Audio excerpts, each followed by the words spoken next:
Well, Andrew, that's the question emergency services are working very hard to determine. We believe the fire broke out behind the buildings, spreading very, very quickly in the minutes and hours that followed. The result today, several buildings and businesses effectively ruined. Now, we spent most of the day here hearing the shock of this community, seeing the effect of the damage, but also seeing for ourselves how that community is pulling together to support the people who've been so badly affected.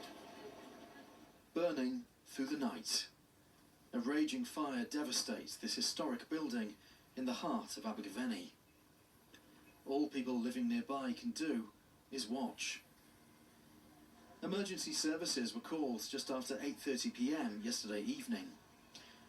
Today, the full extent of the damage is clear. The fire is thought to have broken out behind the building, formerly a well-known department store, and more recently home to a large charity shop. We live above the chip shop, the Godfather. We were watching it all taking place. At one point we thought it was out, next minute it just blasted back up.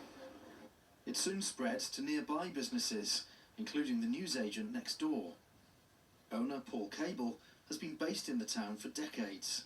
I happened to look out the window over the car park. I saw an orange glow. I was on to a 999 call.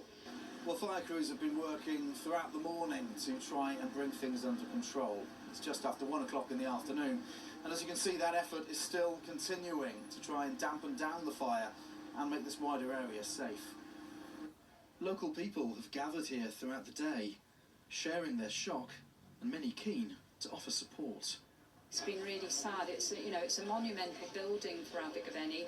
It's people here, myself included, who've got history behind that building, and there's lovely stories coming out. It's really sad to see it go down, but it's Abergavenny, and the community spirit here is amazing. We're going to be affected for about 3 days. The restaurant will be closed. We've got water leaking into some electrics. It could be a little bit dangerous, but luckily we haven't suffered anything bad.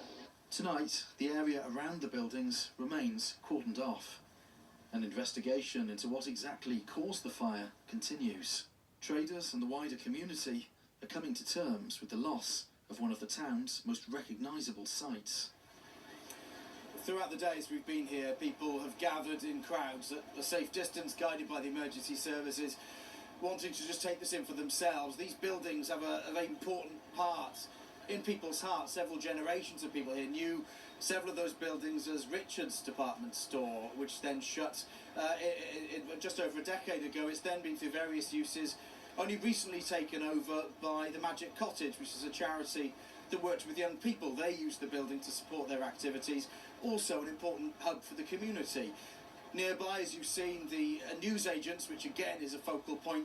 The man running it, so you heard briefly in my report there, someone described him as a local legend. People have flocked to offer them an alternative place to be trading, to offer clothes to people who've lost items, but also just to be here, offer cups of coffee, offer words of support. Now, this is, as you can tell, an extremely dangerous area. The fire service are still here. They're getting ready to hand this over to the police for that part of the investigation to continue, determining how exactly this fire happened and how it spread.